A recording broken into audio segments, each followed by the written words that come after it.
कमी क्या है तुम्हें इस घर में संजना, जो बार बार घर छोड़कर जाने की बात करती हो।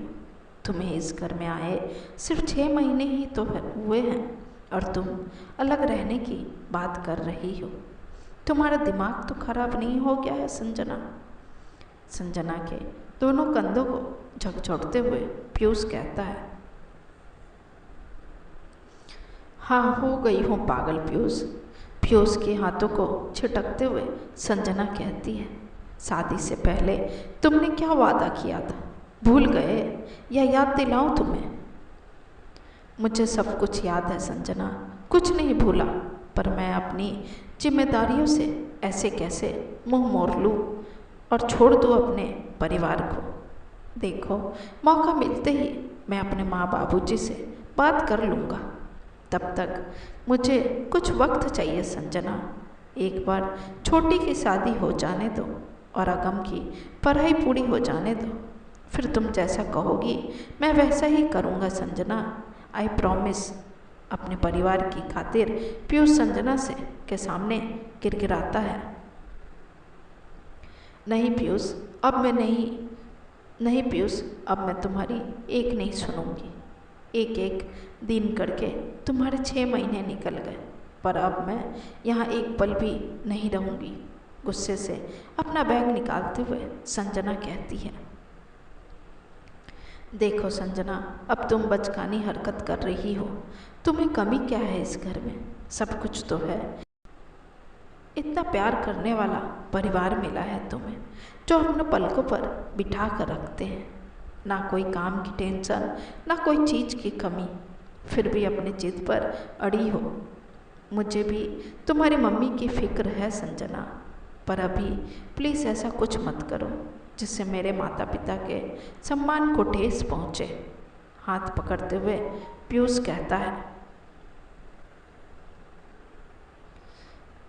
कमी किसी चीज़ की नहीं है पीयूष, सब मुझे बहुत प्यार करते हैं, ये भी मानती हूँ, पर मेरी भी कुछ जिम्मेदारियाँ हैं जिसे मुझे पूरा करना है। अगर तुम अपने कर्तव्य से विमुख नहीं हो सकते तो मैं कैसे हो सकती हूँ? फिर हाथ छुड़ाते हुए संजना कहती है, मैं आज ही यहाँ से जा रही हूँ अपने मायके। मेरी माँ भी अकेली है पीयूष। अगर तुम अपनी माँ को और परिवार को नहीं छोड़ सकते तो मैं कैसे अपनी माँ को अकेला छोड़ दूँ? तुम वादा तोड़ सकते हो, पर मैं नहीं। हमने शादी के समय, 7 फेरे के समय, 7 वचन लेते समय वादा किया था कि एक दूसरे के माता पिता को अपने माता पिता की तरह रखेंगे। मैं तो इस वादे को निभा रही हूँ, पर तुम शायद भूल गए हो, मेरी माँ भी हमारी जिम्मेदारी है पीयूष। कहते कहते संजना रोने लगती है। प्लीज़ संजना, मेरी स्थिति को समझो। मैं ऐसे कैसे कह दूँ अपने माता पिता से कि मैं ये घर छोड़कर अलग रहूँगा, और वो भी अपनी सासू माँ के साथ? प्यार से संजना का गाल छूते हुए पीयूष बात को आगे बढ़ाता है। प्लीज़ संजना, कुछ दिन और, जब तक छोटी की शादी नहीं हो जाती, फिर मैं कुछ न कुछ उपाय जरूर कर लूँगा। फिर संजना के आंखों से आंसू पोंछते हुए पीयूष कह ही रहा था कि तभी पीयूष की माँ अर्चना जी संजना करते हुए उसके कमरे में दाखिल होती है। अर्चना जी के आते ही पीयूष और संजना खुद को संभालते हुए कहता है, क्या हुआ माँ? संजना का बुझा चेहरा देखकर अर्चना जी को कुछ अंदेशा हुआ, इसलिए वो पूछ बैठी, क्या हो गया संजना बेटा, सब ठीक है ना? इसने बड़े शब्द सुनकर संजना हल्की मुस्कान लेकर कहती है, हाँ मम्मी जी, सब ठीक है। कहिए ना, क्या कह रही थी आप? वो कल एक खास मेहमान आ रहे हैं, तो तुम दोनों घर पर ही रहना। और हाँ संजना बेटा, वो नया कमरा जो तैयार हुआ है उसे एक बार अपनी नज़र से देख लेना कि सब ठीक है ना, ताकि रहने वाले को कोई दिक्कत ना हो। खास मेहमान का नाम सुनकर संजना चाहकर भी अपने दिल की बात बोल नहीं पाई और अर्चना जी को सिर हिलाकर हामी भर देती है।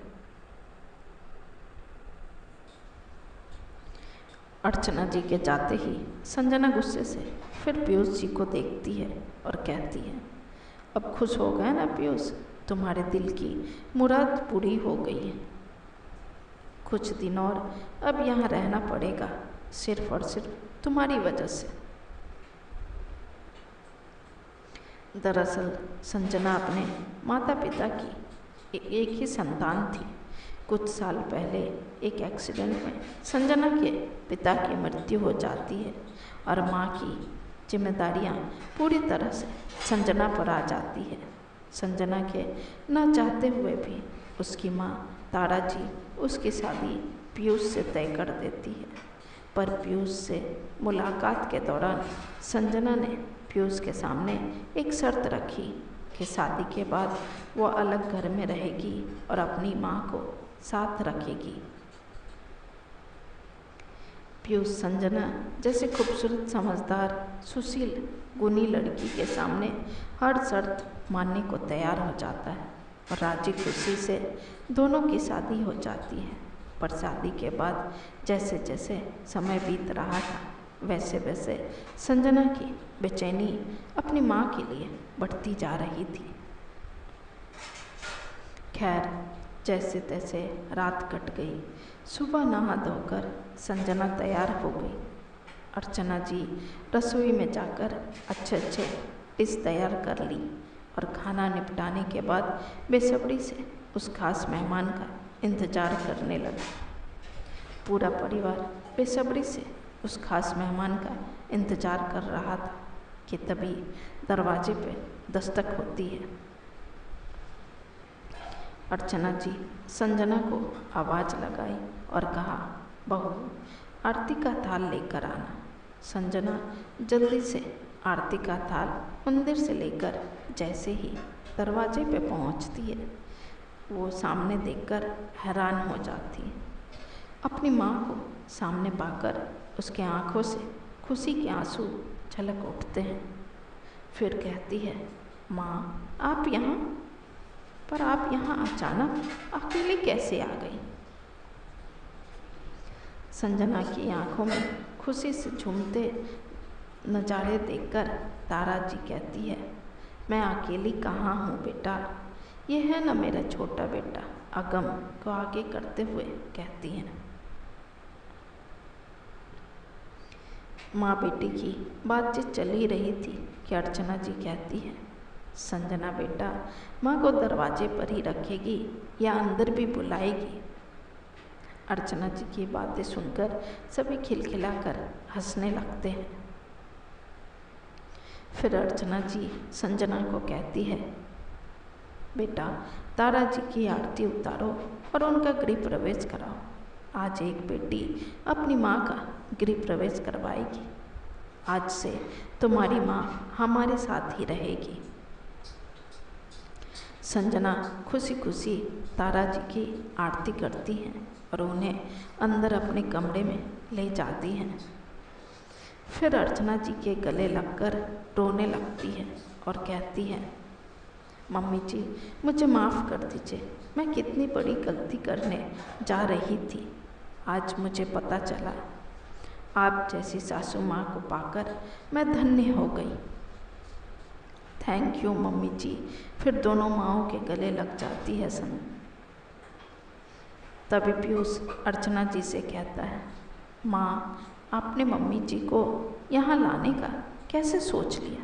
आपको तो कुछ पता भी नहीं था इस बारे में।